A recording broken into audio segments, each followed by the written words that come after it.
Hello and welcome to this presentation.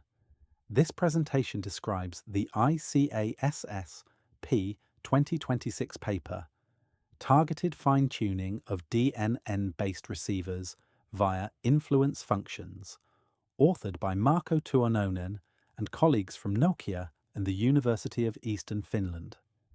Consider a situation where a machine learning model performs well overall, yet consistently struggles with a specific type of data. The model is generally effective, but would benefit from targeted fine-tuning to improve performance in that particular area. This is a common challenge in many machine learning applications.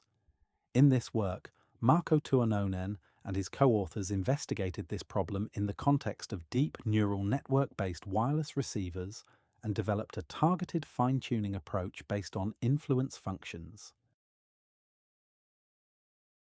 Let me first explain why this matters in wireless communications. Deep neural network-based receivers are becoming increasingly relevant for 6G systems. However, these models are opaque, which makes their predictions difficult to interpret and debug.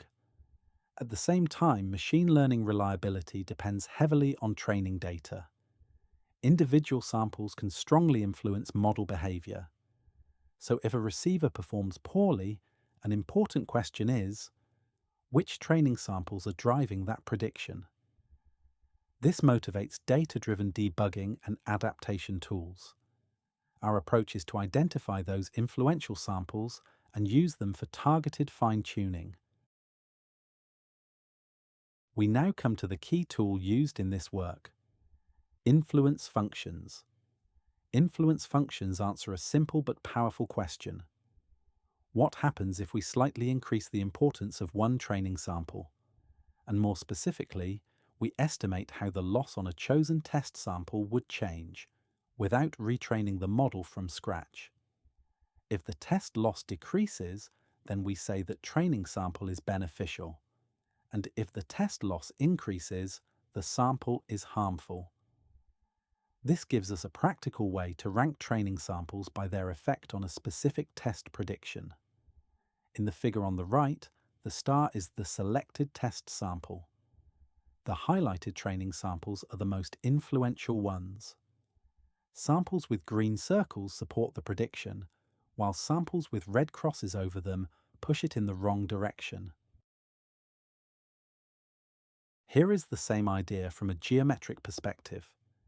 When we slightly increase the importance of one training sample, the model parameters change by a small amount. That shift is shown by I_up, params in equation 1. And it depends on two things. 1. The loss gradient of that sample, and 2. The local curvature of the loss surface, represented by the Hessian. We then measure how this parameter shift changes the loss on the chosen test sample. That is the influence value shown by I_up, loss in equation 2. If the test loss decreases, the training sample is beneficial. If it increases, the sample is harmful. In the figure, the left side shows a chosen test sample together with its most beneficial training sample. On the right, the horizontal direction represents the parameter shift, and the vertical axis shows the resulting change in test loss. So this example illustrates how one training point can help the prediction for a specific test point, and how this effect can be estimated without retraining the model from scratch. Okay. Now that we can identify beneficial and harmful training samples, the next question is, how can we use that information to improve the receiver? Our key idea is targeted fine-tuning guided by influence functions. First, we select poorly performing test samples using the relative BER gap shown below. This measures how much worse the neural receiver performs compared with a genie-aided benchmark with full channel knowledge. For example, a gap of 1 means the BER is 100% higher. So a large BER gap means a surprisingly difficult case for the receiver and a good adaptation target. Then, for each selected target sample, we compute the influence of all training samples and choose the most beneficial ones, meaning those expected to reduce the loss. Next, we fine-tune the receiver briefly using only these selected samples. Finally, we evaluate improvement using the relative BER gap reduction shown below. This measures how much of the original performance gap was closed after fine-tuning.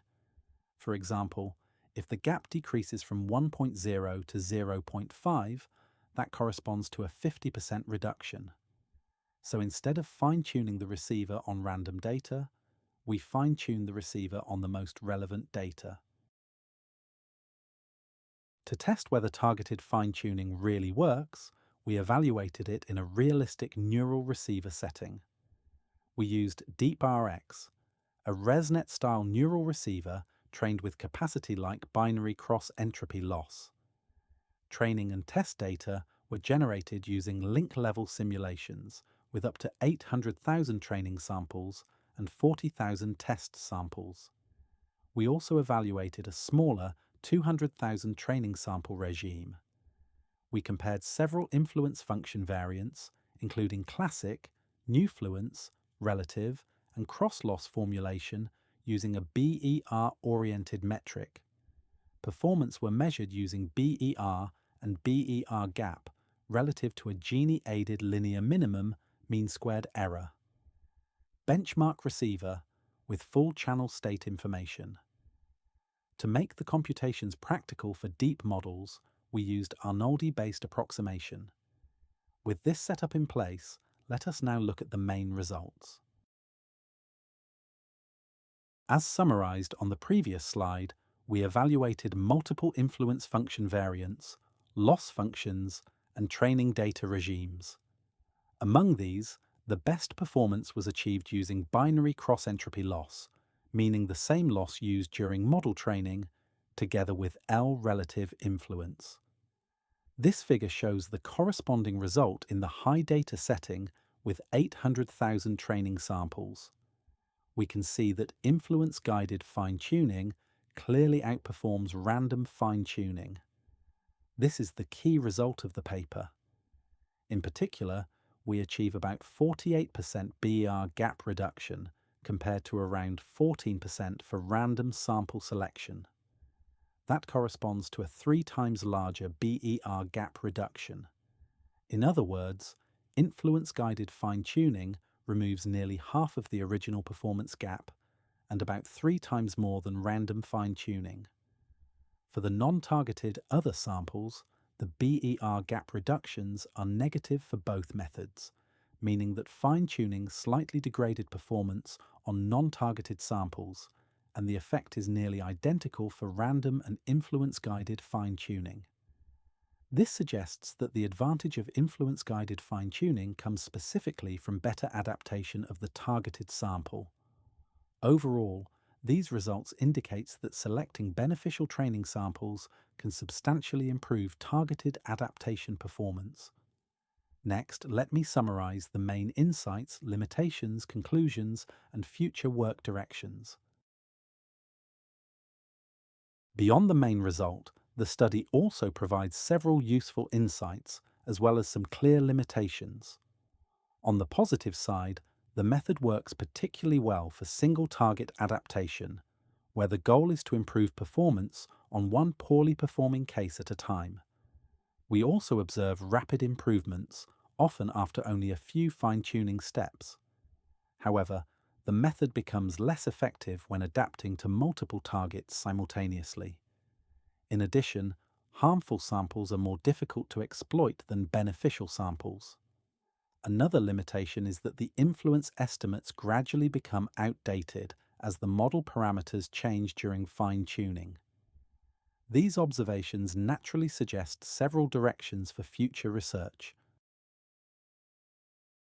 To conclude, this work represents, to the best of our knowledge, the first application of influence functions to neural wireless receivers. The results demonstrate that influence functions can be used for targeted fine-tuning, yielding clear performance improvements compared with random sample selection. The main takeaway is that influence functions provide a practical mechanism for data-driven debugging and adaptation of neural receivers. These findings open promising directions toward adaptive and data-efficient 6G receiver design. Looking ahead, important areas for future research include improved methods for multi-target fine-tuning, more effective utilization of harmful instances, and validation using real-world measurement data. Before closing, I would like to briefly mention a related contribution presented at ICASSP 2026. In addition to this work, the authors also presented a poster on improving the numerical stability of normalized mutual information estimation in high-dimensional settings. Although the conference poster session has already taken place, viewers interested in that topic may find the work relevant as a complementary contribution. If you would like to learn more about either topic, please feel free to reach out or leave a comment below the video. To close, the key message of this work is simple. Influence functions enable data-driven debugging and adaptation of neural wireless receivers. The results show that targeted fine-tuning based on influence functions can improve performance while providing valuable insight into how individual training samples affect model behavior. Thank you for your attention. If you have questions or comments, please leave a comment below the video or contact the authors using the information shown on this slide. A selection of references is shown here. Please see the paper for the complete bibliography and additional details.